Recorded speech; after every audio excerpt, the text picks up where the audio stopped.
सभी मित्रों को एक बार फिर नमस्ते। सन 2023 आ गया है। सन 2023 के आने पे सभी श्रोताओं को बहुत बहुत शुभकामनाएं।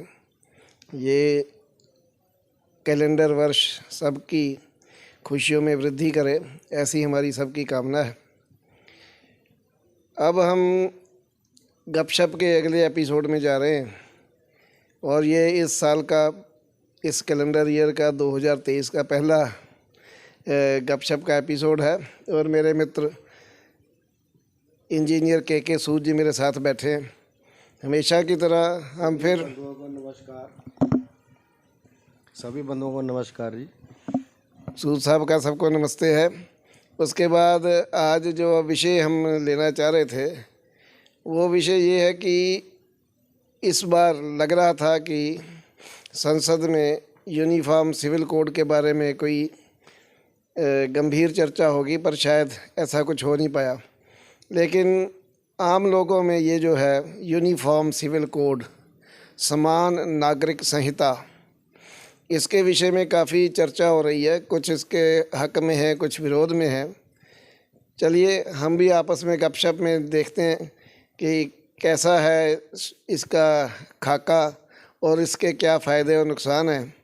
सूद साहब, यूनिफॉर्म सिविल कोड के बारे में बहुत सी चर्चाएं हैं, तो क्या आपको लगता है कि ये यूनिफॉर्म सिविल कोड ये सरकार लागू कर पाएगी या नहीं कर पाएगी, और करना चाहिए या नहीं करना चाहिए? और ये भी थोड़ा सा स्पष्ट करें कि यूनिफॉर्म सिविल कोड असल में है क्या। पहले तो जैसे आपने कहा कैलेंडर ईयर 2023 शुरू हो गया है। मैं तो इसको अंतर्राष्ट्रीय नववर्ष मानता हूँ, international new year. International new year मतलब सारा ग्लोबल ईयर है ये। सभी देश इसको एक समान रूप से मानते हैं। ये ग्लोबल यूनिफॉर्म सिविल कोड है, ठीक है। सिविल कोड ऑफ पर सबको शुभकामनाएं देते हुए मैं ये भी सभी भारतीयों से अनुरोध करना चाहता हूँ कि अपना जो असली सांस्कृतिक नववर्ष है संवत 2080 आएगा, 22 मार्च 2023 से शुरू होगा, उसको मनाना न भूलें। इतने भावुक ना हो जाएं ये अपना इंटरनेशनल न्यू ईयर में कि अपना ही असली संस्कृति भूल जाएं। अब आपको लगेगा कि आगे से बहुत जागरूकता हो गई है इसमें। नहीं तो हम लोग सब लगे हुए हैं, तो जागरूक सबको जागरूक करके ही छोड़ेंगे, ऐसे नहीं है, ठीक है, ठीक है ना। ऐसे ही यूनिफॉर्म सिविल कोड जो है, जो मुझे पर्सनल मेरी जो राय है, एक देश है तो एक कानून तो होना ही चाहिए। मेरे लिए शादी का या शादी के बाद का या एंसेस्ट्रल प्रॉपर्टी का या और ऐसे कई मुद्दे हैं, इसके लिए मेरे लिए कुछ और कानून है, किसी और धर्म के या किसी और जाति के लोगों के लिए और कानून है। तो ऐसे तो असमानता जो है, कई और भी बहुत विषय हैं।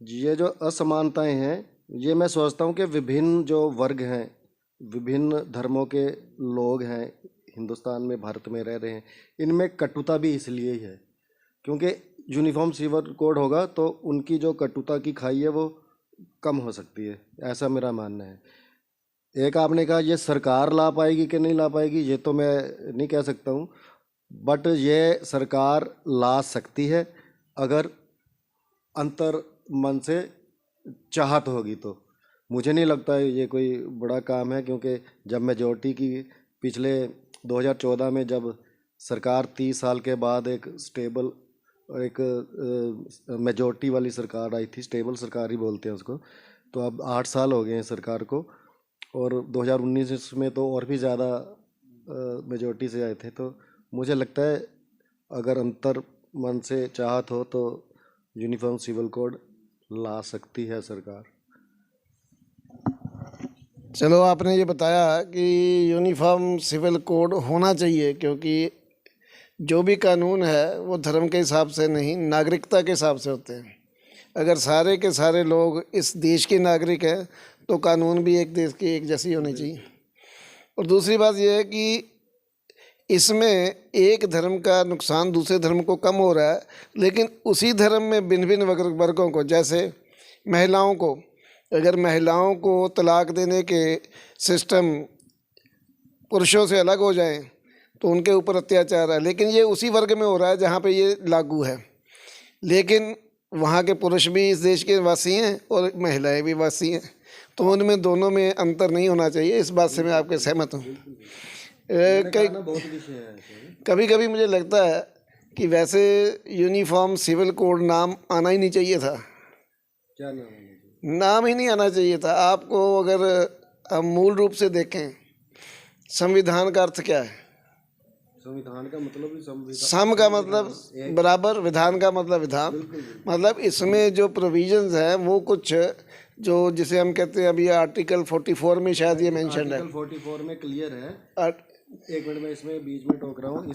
इसमें मैंने पीछे किसी नेता का वो सुना था स्टेटमेंट, उसने कहा कि उसमें जो है उसने ठीक उसमें the state shall endeavour to form a common civil code, उसमें है आर्टिकल 44 में। बट स्टेट जो मैं समझता हूँ उसमें जो स्टेट वर्ड लिया गया वो एज ए होल कंट्री के लिए स्टेट वर्ड यूज किया गया है। बट वो जो एक नेताजी का मैं सुन रहा था वगैरह थे, स्टेट मतलब सारी स्टेट्स जो हमारी राज्य हैं विभिन्न, पर मुझे नहीं लगता वो उसमें स्टेट ऐसे उसके संदर्भ में राज्यों के संदर्भ में लिया गया। स्टेट मतलब वन स्टेट, वो भारत को ही स्टेट कहा गया जो मुझे लगता है। तो इसलिए पूरे भारत में ही एक यूनिफॉर्म सिविल कोड होना चाहिए। ये नहीं कि पंजाब में कोई और किसी कोई भी विषय है, जैसे आपने तलाक का ही कर लिया तो पंजाब में कोई और कानून होना चाहिए, हरियाणा में कुछ और होना चाहिए, महाराष्ट्र में ऐसे नहीं होना चाहिए।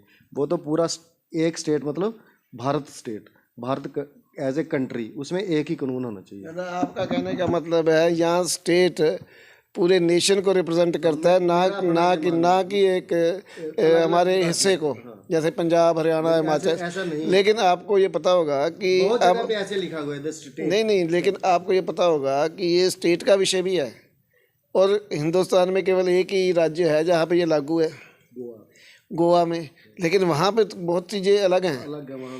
वहाँ पे पुर्तगाल का जब शासन था तब का कॉमन सिविल कोड लागू है, और उस सिविल कोड में जो यहाँ पे जिस वर्ग को बहु विवाह की अनुमति है, वहाँ पे हिंदुओं को बहु विवाह की अनुमति है। तो ये चीज़ें जो डिस्पैरिटीज़ हैं आपस में, जो असमानताएं हैं, और दूर करने के लिए, क्योंकि उसके बाद उसी वर्ग में बहुत सारे लोग बहुत नीचे चले जाते हैं। आप गोद नहीं ले सकते बच्चे को, पालन पोषण नहीं कर सकते, आपकी संपत्ति का अधिकार बराबर नहीं है। तो ये जब एक व्यक्ति कोई भी इस देश में पैदा हुआ है, उनके सबके हक बराबर हैं। और कानून के साथ, कानून का मतलब ही क्या है कि किसी के हकों की रक्षा करना, और वो उसको किसी कानून की आड़ में अगर न्याय नहीं मिलता है, समानता नहीं मिलती है, तो इसका मतलब यह है कि जो हमारा संविधान जिसे हम बोलते हैं, हमारे नियमों की जो श्रृंखला है वो समान रूप से लागू नहीं हो रही, और उसकी मूल भावना जो आहत होती है।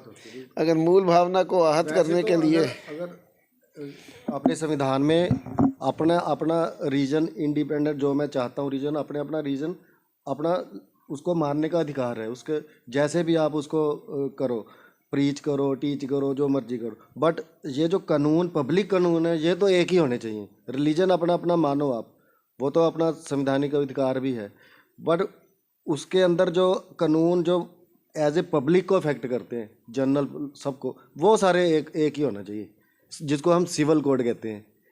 ये इसको रिलीजियस कोड ना होकर सिविल कोड होना चाहिए ना।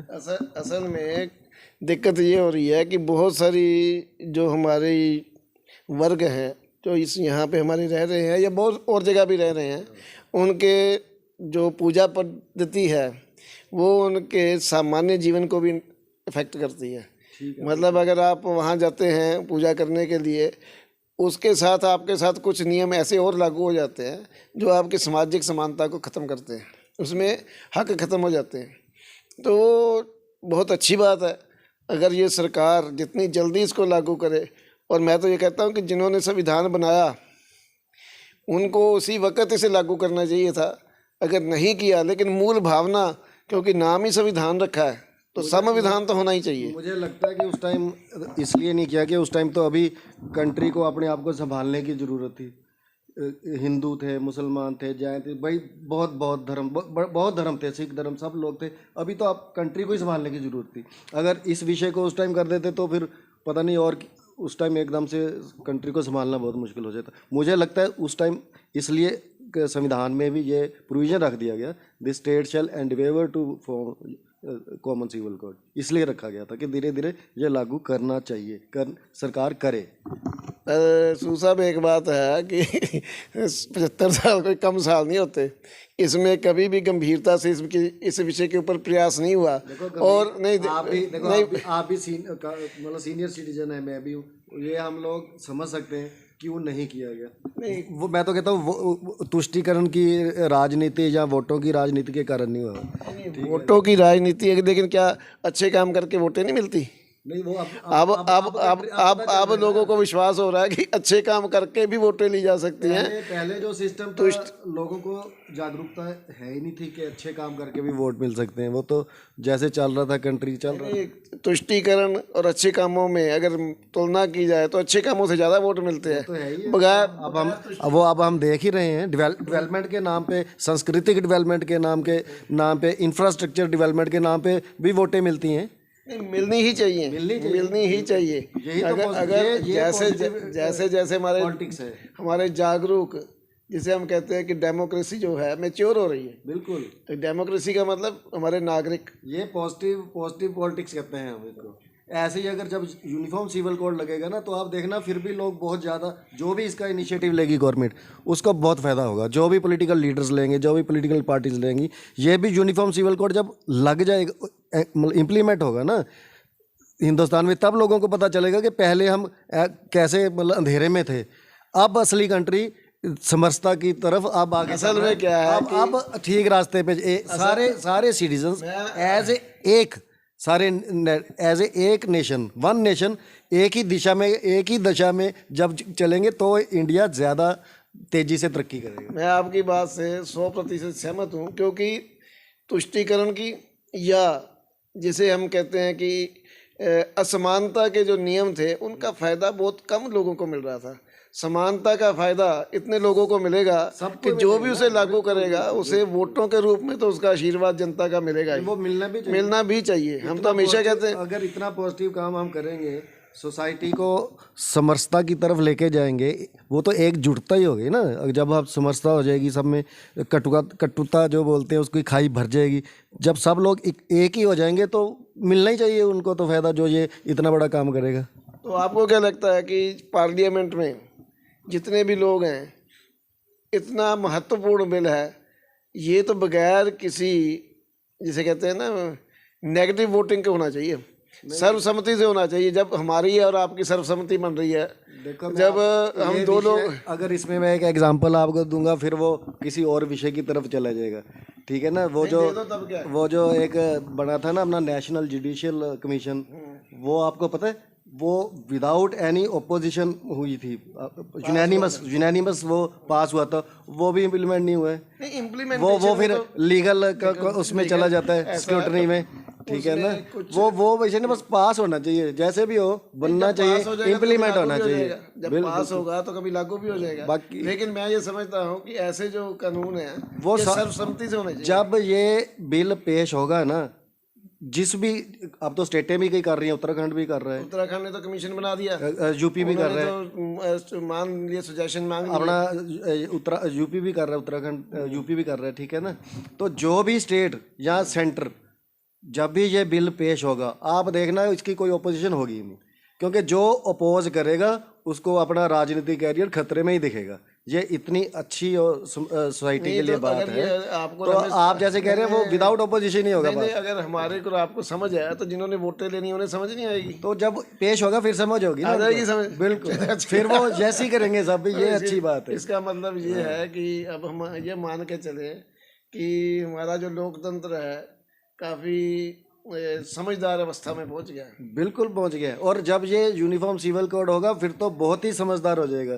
फिर तो जैसे कहते हैं ना, one of the wise nation होगा, वन ऑफ द क्या कहते हैं, यूनाइटेड नेशन होगा। अब तो यूनिफॉर्म सिविल कोड नहीं है तो कई विषयों पे अलग अलग वर्ग जो है अलग अलग दिशा पे जा रहे लेकिन हैं। मैंने देखा भी जहाँ जो जहाँ प्रोग्रेस में हमारे थोड़ा कमी इसलिए भी जहाँ जहाँ भी असमानताएं लड़ाई झगड़े भी इसलिए हो रहे असमानताएं थी, वो दूसरे वर्ग की बजाय उसी वर्ग को ज्यादा नुकसान था। नहीं, वो उनको अभी समझ नहीं लग रहा है ना। अब जैसे उस वर्ग का एक उनका भी एक ग्रुप है ना, किसी जो उस वर्ग का पता फायदा क्या, उठाना किसी चाहता है। धर्म या किसी विशेष वर्ग की बात करेंगे तो ठीक नहीं होता। आपने देखा होगा कुछ कानून ऐसे हैं जब उनमें लागू हो गए तो उनको पता चला ये हमारे वर्ग के लिए बहुत अच्छा हो गया। लेकिन जिनको नुकसान हुआ वो तो अभी भी बोलते हैं ना। नहीं, नुकसान हुआ ही नहीं किसी को। नहीं, जिनको हुआ होगा, जिनको ये लगता होगा कि हमारा वर्चस्व कम हो गया, हमारा वो बहुत सत्ता, चंद चाहे वो पारिवारिक सत्ता थी, चाहे वो सामाजिक सत्ता थी, चाहे वो धीरे धीरे पता क्या, क्रियाकलापों के धार्मिक कोई भी रिवाजों की सत्ता थी, मेरी बात सुनो, उसमें जब थोड़ा सा पहले धक्का लगा। मेरी बात सुनो, हम सेब खाते हैं ना, सेब का इफेक्ट एकदम तो नहीं होता है ना।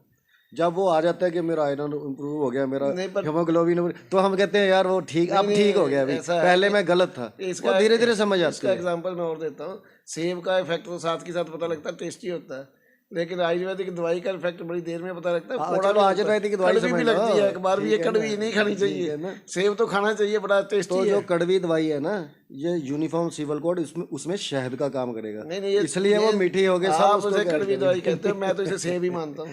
इसको खाते वक्त भी मजा ही आएगा, अच्छा ही लगेगा। वो उसका शहद का काम करेगा और बिल्कुल सोसाइटी एकदम से एकजुट होकर देश को आगे ले जाएगी। चलो जी, आज की हमारी गपशप में हमारी कोई ज़्यादा विरोधाभासी बातें नहीं हुई। ये भी एक बड़ा अच्छा साइन है कि हमारी डिस्कशन भी मैच्योरिटी लेवल पे चलेगी। तो वाकई जो समान नागरिक संहिता है इतना महत्वपूर्ण विषय है, और इसके ऊपर अगर हमारे देश की संसद एक मत हो के सर्वसम्मति से पास कर दे तो वाकई। बात और कहता हूँ, इसमें कानून तो एक होगा ही होगा सबके लिए, रिस्पॉन्सिबिलिटीज भी एक होंगी डिफाइन, फिर ना होनी चाहिए। यूनिफॉर्म सिविल कोड का मतलब ये है कि कानून तो एक होना ही होना है, सिर्फ कानून की बात नहीं है, रिस्पॉन्सिबिलिटीज भी सबकी एक जैसी होनी चाहिए। मेरा सोसाइटी के लिए, मेरा अपने परिवार के लिए, मेरा अपने गली मोहल्ले के लिए, मेरा अपने देश के लिए क्या रिस्पॉन्सिबिलिटीज है वो भी कॉमन ही होनी चाहिए। ये बात अच्छी है कि ये जो समान नागरिक संहिता है नागरिकों को अपने कर्तव्यों के बारे में भी जानकारी देगी, और जिस दिन समाज इस बात को समझ लेगा शायद तब ये बात की डिस्कशन की ज़रूरत ही ना पड़े, और ऑटोमेटिकली हमारे संविधान के ये एक खूबसूरती सबके सामने आ जाए।